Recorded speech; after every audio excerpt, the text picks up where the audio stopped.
Step inside the neon glow. Can you still hear the melodic chaos of coins clinking, joysticks clicking, and laughter echoing off colorful walls?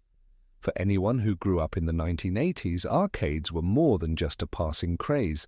They were a portal to adventure, competition, and friendship, all packed into a cacophonous paradise of flashing lights and pounding synth beats. Remember the blast of chilled air as you walked in, the distinct tang of polished plastic buttons under your fingertips, and the electric anticipation as you waited for your high score to flash on screen. Arcades weren't just about Pac-Man, Galaga, or Space Invaders. They represented freedom, camaraderie, and the thrill of daring to challenge the unbeatable. It was a world where quarters became tickets to excitement, and every cabinet offered a brand new quest to conquer. Who did you challenge most, your friends? A sibling? Or maybe that local legend you always wanted to beat? As we journey back into the vibrant heart of 80s arcades, let's rediscover what made them more than just games and why their magic still lingers today. Step back with me for a moment. Before home game consoles buzzed in every den, and before the internet tethered us to virtual universes. Picture an America in the late 1970s, a nation where kids gathered after school for pinball machines, comic books, and soda fountains, but something new was brewing on the horizon. This was a time when the concept of electronic play was considered futuristic, almost otherworldly. The late 70s saw the arrival of coin-operated video game cabinets, and within just a few years, they sparked a cultural wildfire. It all started humbly, with mechanical pinball machines still holding court in many hangouts. But then came the arrival of Space Invaders in 1978, a game whose popularity in Japan was so explosive it reportedly caused a coin shortage. Yes, you heard right. Teenagers around the globe were feeding so many quarters into these new electronic wonders that banks had to mint additional coins just to keep up. In the United States, game rooms and entertainment centers soon exploded in popularity.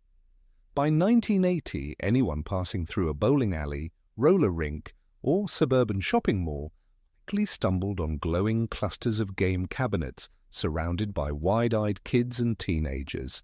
Pac-Man emerged in 1980 and quickly swept the world, charming everyone with its simple yet addictive maze. Did you know Pac-Man was the very first video game to appeal directly to both boys and girls, largely because its creator wanted to attract more women into arcades? And it worked. Pac-Man Fever wasn't just a catchy tune, it was a true cultural phenomenon, bringing people together in ways few other fads ever managed. But arcades weren't born overnight. Their roots stretched further back, to the coin-operated amusements and pinball machines of the 30s and 40s, fixtures of boardwalks, diners, and even drugstores. These early games, often purely mechanical, set the tone for what arcades would later become, gathering places where kids spent hours, vied for bragging rights, and maybe escaped for a while from homework and chores. By the 60s and 70s, electromechanical games, think light guns, driving simulators, and skee-ball, were paving the way for something even more immersive. Then a revolution hit with Pong in 1972. Its simple two-paddle gameplay was a sensation in cocktail lounges and bars, laying the foundation for video arcades. But it was a handful of innovators who saw potential beyond novelty. The first dedicated arcades, housing row after row of video cabinets, began popping up as the decade wound down. Do you remember reading those early stories in the newspaper about electronic amusements, drawing crowds in record numbers? Suddenly, these venues were so popular that cities discussed how to regulate them, and parents debated whether their kids were spending too much time and money there. By the dawn of the 1980s, video arcades had become a full-on youth destination, safe havens for fun, camaraderie, and a bit of friendly competition. The outside world passed by in a haze, while inside was a pulsing blend of color, sound, and tangible excitement. So much so, in fact, that it's easy to forget the humble roots from which it all sprang.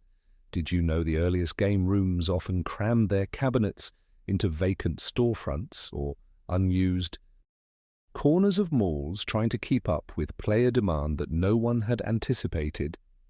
Some towns saw arcades open almost overnight, and if you grew up in a smaller community, maybe you remember that first time someone hauled in a Donkey Kong, or the awe at seeing lines snake out the door on a Friday night. But the excitement didn't stop at the cabinets themselves. Arcade culture soon grew its own rituals, the unspoken etiquette of quarters on the glass, to claim your spot in line, the triumphant cheers when someone toppled a local high score, the way groups would crowd in behind the best player, hoping to witness a new trick, or perhaps learn the secret to tackling a difficult level.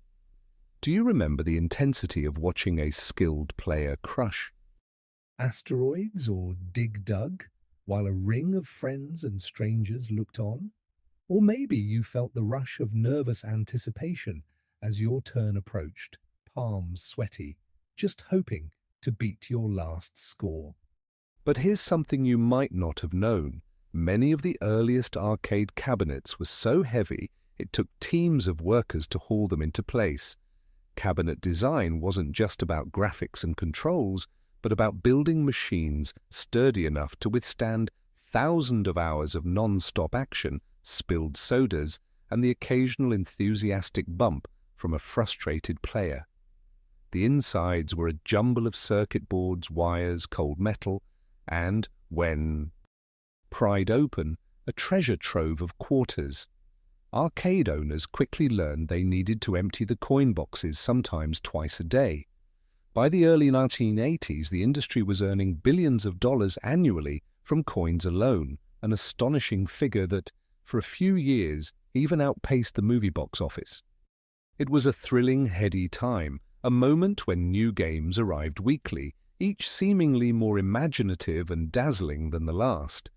The release of Defender in 1981, for example, with its dazzling colors and frantic pace, left some players so hooked they claimed to dream about it at night.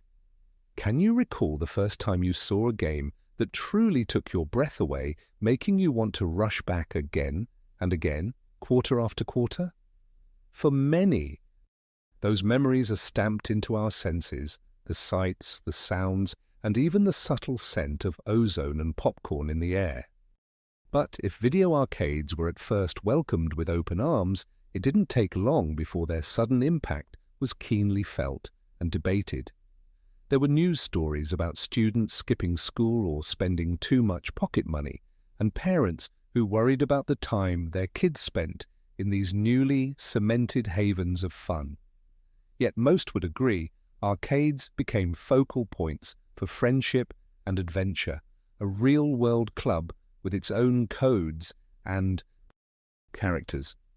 And here's one last intriguing tidbit before we move on. Some early cabinets, like the original Space Invaders and Galaxian, actually came to the United States straight from Japan, sometimes with misspelled engravings or directions that players puzzled over as they learned to master unfamiliar controls. These little quirks became part of the lore, charming and sometimes confounding the earliest wave of arcade fans. So as the 1980s dawned, arcades had moved from novelty to necessity, shaping where we gathered, how we played, and even how we measured ourselves and our friends. But how did all those blinking, beeping marvels actually work? And what new technologies fueled their rapid evolution? That's where our journey leads next as we head deeper into the heart of 80s arcade magic and uncover the secrets behind the screens. As our journey through the vibrant world of 80s arcades comes to a close, it's hard not to smile at the memories we've stirred up together. We've revisited a golden era where coin-operated games weren't just machines, they were gateways to imagination and connection. From the groundbreaking arrival of Space Invaders and Pac-Man, through the rise of neighborhood game rooms that felt like second homes, to the rites of passage played out in clusters.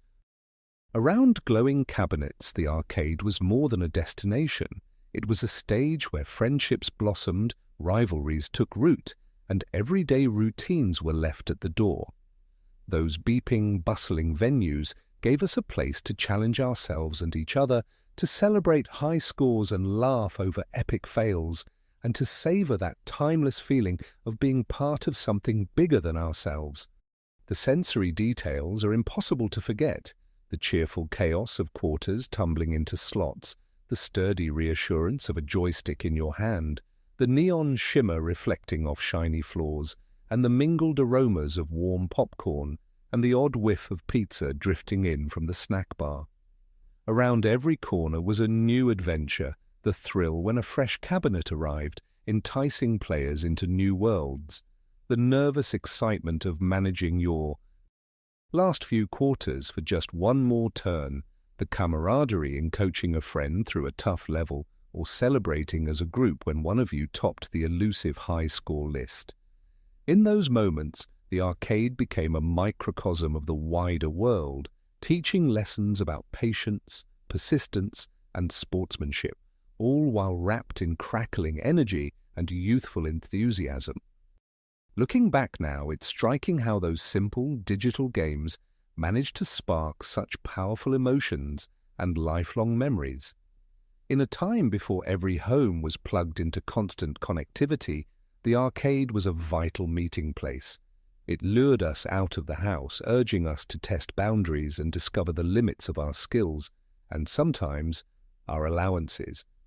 But beyond the flashing lights, the true heart of the arcade was always the people, the friends who crowded behind you, the strangers who showed you hidden shortcuts, the employees who turned a blind eye to a few extra minutes after closing.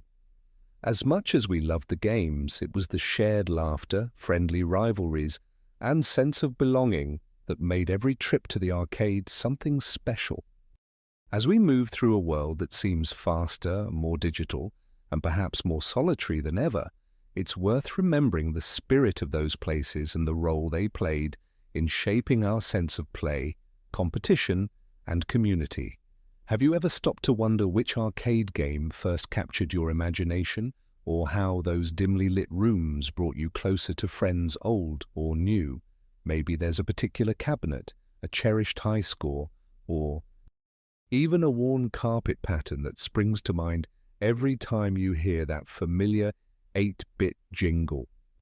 I'd love to hear about your favorite arcade memories down in the comments. Which games kept you coming back, and who was always by your side in those neon-lit halls?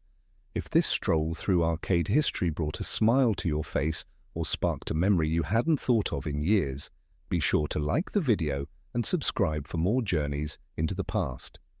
And if there's a fellow retro gaming fan or friend from your arcade days, share this video with them and see what memories it unlocks. We may have left our last quarter in a cabinet long ago, but in our hearts that neon glow still flickers, waiting for us to press start and play again. Here's to the golden age of arcades, pure, simple, unforgettable fun.